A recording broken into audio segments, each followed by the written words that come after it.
pisau. Siapa nak bagi nama ya? 54 tahun. Bagi gambar minta saya tolong carikan. InsyaAllah. Jadi siapa yang nak cari-cari janda tu, anak-anak semua dah besar tuan-tuan. Semua duduk di London belakang anak dia. Ni tuan-tuan, kita cari jalan. Nabi kata muliakan tetamu. Yang kedua Nabi kata sifat orang beriman nombor 2, falyakul khaira, cakap yang baik-baik, au liyasmut, kalau tak ada benda yang nak cakap tolong dia. Inilah sifat orang beriman. Jangan maki orang. Banyak sekarang ni jam pun maki dia. Dengan babi pun dia maki. Dia naik motor, lori babi potong dia, berhenti dia. Apa abang? Tak nampak lori babi tu? Babi betul. Menung babi tu. Memanglah aku babi kata dia. Dengan babi pun dia maki, insya-Allah. Subhanallah. Kadang-kadang suami maki isteri, bulan puasa maki buat apa? Bulan sabar. Cakap, kalau kamu beriman, jaga mulut kamu. Jaga mulut, jangan duk maki. Kita ngarah pandai. Ya bang, petang ni buat sup. Dah lama tak makan sup, buat sup tengok. Lepas dia arah, dia tidur. Isteri tu meh sup.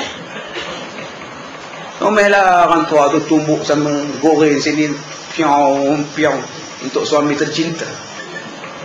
Bila dah buka puasa, suami makan sup, dilempar je camca. Ya, kamu ni nikah dengan aku dah 20 tahun. Nak buat sup pun tak pandai-pandai. Masin. Bodoh kamu ni. Allah. Rasa apa akak? Akak rasa apa akak? Abang Jen nak tanya. Saya sedihnya, ya Allah. Lari masuk dalam bilik, sembam muka atas bantal. Nangis. Kadang-kadang dia tak lari. Kalau lari masuk bilik rugi. Kawan lapar bukan puasa. Air mata duk menitik ni, pak jatuh dalam sup. Maaf jatuh. Setengah-setengah akak jawab, abang lah bodoh. Apa pula aku yang bodoh? Abang kahwin dengan orang bodoh, abang lah bodoh. Abang kata saya bodoh. Okey, kalau saya bodoh, yang abang kahwin dengan saya buat apa? Abang lah bodoh. Kita serupa bodoh. Kan dua-dua bodoh. Kita duk kata pada orang bodoh, sebenarnya bodoh tu balik pada kita. Sebab tu jangan kata bodoh. Masin lepak, susu menipah. Ya ke abang? Saya tak tahu. Tak apa abang, ya saya tambah air. Kan bagus. Sikit punya hal. Ini yang kita tak mau. Jangan dilewat-lewatkan buka puasa dengan benda-benda yang main-main. Ada orang yang lewat-lewatkan dengan sebab sambal. Sambal. Yang atas meja ada, dia tak tanya, dia tak ambil. Dia suka tanya yang tak ada. Sambal mana sambal? Ikan goreng ada, gulai ikan ada. Makanlah ada. Sambal mana? Terlupalah abang. Bukankah kau tahu kesukaan aku belacan? Udah buat keluar pedang tu ada cantah isteri dia. Subhanallah. Isteri pun pergilah tumbuk sambal 7.40 dah. Orang dah azan. Kan makruh tu, kesian kat isteri. Tumbuklah sambal. Dia bayangkan lesung tu muka kita tu. Tak guna dia jantan. Nyesek kahwin. Dalam nyesek tu pun 8 anak.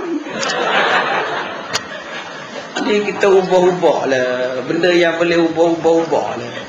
Benda yang tak ada bulan Ramadan ni tuan-tuan, anggaplah tak ada. Ada setengah orang bulan puasa ni rajin ludah.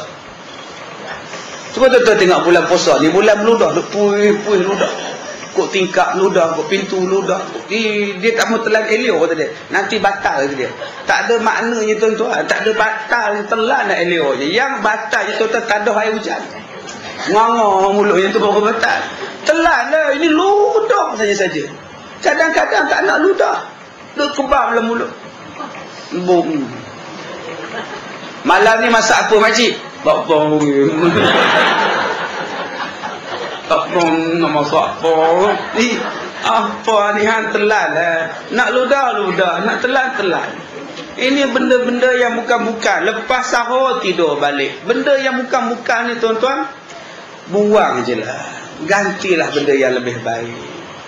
Yang seterusnya tuan-tuan, jadilah manusia yang pemurah dalam bulan Ramadan. Murah dengan senyum. Tuan-tuan, sebenarnya puasa ni dia macam perang. Puasa ni macam perang. Dia ada tentera udara, dia ada tentera laut, dia ada tentera darat, dia ada kereta kebal, dia ada perisik, dia ada perantau, pemantau, semua ada. Puasa ni macam itulah. Kita nak bom nafsu jahat dalam bulan Ramadan ni. Dalam badan kita ni ada nafsu jahat. Nama dia sombong, takabur, belagak, riak, ujub, membazir, panah baran. Ya, ini semua yang nak kena bom dalam bulan puasa ni. Sebab itu Allah suruh kita puasa. Dengan puasa tu saja dia akan jadi lemah dah. Benda yang jahat kalau dapat makanan jadi kuat. Benda yang jahat kalau dapat supply dia jadi jahat. Sekarang kita potong supply dulu. Air kita potong, elektrik kita potong, akhirnya lemah. Begitulah dalam bulan Ramadan. Nafsu tu dipotong. Bila nafsu dipotong, bekalan untuk nafsu dipotong, akhirnya nafsu jadi kalah. Tentera udara bom, tentera darat tembak dengan kereta kebal, tentera laut tembak dengan peluru berpalu daripada laut. Akhirnya jadi apa? Akhirnya jadi lemah musuh. Sekarang kita bom takabur kita. Puasa dia bom takabur, meletup takabur. Sebab tu orang nak takabur apa? Kamu kaya, aku miskin, tak ada sokong. Kamu tak boleh makan, aku pun tak boleh makan. Sebab dua-dua kena puasa. Nampak tak tuan-tuan? Tak ada orang kaya buka puasa pukul 6. Sekarang disampaikan waktu berbuka puasa bagi kawasan Kuala Lumpur dan kawasan-kawasan sewaktu dengannya. Bagi orang kaya jam 6 petang, bagi orang miskin 7 suku malam. Ada tuan-tuan? Ada disebut. Waktu imsak 5.40 untuk orang kaya dan untuk orang papa kerana pukul 6 pagi. Ada? Tak ada. Sama je.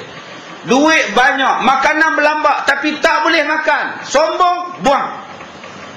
Buka peti air, makanan banyak, tak boleh makan. Allah, macam mana lah orang lapar ni, ya Allah. Kita banyak peti air, banyak makanan. Bukan kata ayam hidup, bukan kata ayam mati, ayam hidup ada. Dalam peti air tu, buka-buka dia cokong tengok kita ayam tebik-tebik. Tak boleh makan sebab puasa. Itu sombong dah dibuang, bongkar. Diajarkan kepada kita keluar-keluar nanti jadi bersih dengan apa? Nama dia zakat fitrah. Bila puasa habis nanti cuci dosa kita dengan zakat fitrah. Sekarang kita sedekah, kita iftar, kita imsak, kita sedekah, kita tadarus. Kalau kita menyembang boleh 2 jam, kenapa tak boleh baca Quran 2 jam? Masalah dia, ustaz, saya tak pandai baca ustaz Quran. Tak pandai baca, dengar orang baca. Suami pandai baca, isteri tak pandai baca. Isteri duduklah depan suami, dengar suami baca. Buat, dengar suami baca, tengok muka suami. Untung dapat lagi telen kepala. Macam kita tengok pengantin, nampak ni kerusi pengantin. Cuba tak ada kawan je. Pengantin nampak tengok ni. Kadang suami pula bila isteri tengok, suami marah. Apa tengok aku? Malu lah. Malu pula orang tengok. Akak-akak pula puasa nanti uzur, tak boleh baca Quran, duduk diam-diam zikir lah. Ambil 10 malam yang terakhir, bangun. Kami di sekolah kami ni 4 tahun dah tuan-tuan, tiap malam qiyamul lail. Lepas subuh, kuliah subuh. Pukul 9 sampai 11, kuliah duha. Pukul 3, tadarus. Lepas berbuka puasa, pukul 8 malam, kuliah maghrib. Kemudian tarawih. Kemudian balik. Pukul 4 datang balik, qiyamul lail. Tiap malam. Kalau dah tiap malam qiyamul lail, agak-agak jumpa tak Lailatul Qadar? InsyaAllah jumpa. Walaupun tak nampak, tapi jumpa sebab kebetulan kita beribadat pada malam Lailatul Qadar. Macam tahun lepas, kami tengah semayang tu, habis makcik panggil. Ustaz. Saya lari apa hai makcik, ular ke? Ingat ke ular datang? Ustaz tengok tu. Saya pun tengok di belakang sekolah tu, pokok pisang, pokok ubi apa semua pokok tunduk tu. Bukan tunduk batang tu, tunduk. Daun tu semuanya. Daun pisang, daun pokok tu semua daun menunduk, terbalik daunnya tuan-tuan. Masya Allah. Lailatul Qadar ke ustaz? Wallahu a'lam. Julah kita semayang. Nak tengok pokok ke dapat pahala jom. Tapi tuan-tuan tengok, saya tengok pokok-pokok ni tuan-tuan, Masya Allah, subhanallah. Besok elok pokok ni. Dia kalau kata Lailatul Qadar pun alhamdulillah Tuhan bagi rezeki. Tapi kalau kita nampak pokok macam itu pun, tuan-tuan tak semayang, tetap tak dapat Lailatul Qadar. Duduk tepi pintu. Buat apa yuk? Nunggu Lailatul Qadar. Semayang tidak apa tidak, itu tak dapat. Walaupun tuan-tuan tak nampak, tapi tetap tuan-tuan dapat jika tuan-tuan semayang beribadat. Masalah dia, ustaz, nak ibadat macam mana? Akak uzur. Zikirlah subhanallah, subhanallah, subhanallah. Ini buat kuih. 10 malam terakhir buat kuih. Di masjid dah minta maaf. 10 malam terakhir tu, last malam ke-20 minta maaf. Nak ke mana Hajah? Tak datang dah besok. Kenapa? Buat kuih. Satu masjid dia minta maaf. Tak datang dah, malam ni lelas, kata dia. Tak datang dah, mulai pun tak datang. Ini buat semprit. Tuan-tuan, pokok tak ada sujud. InsyaAllah.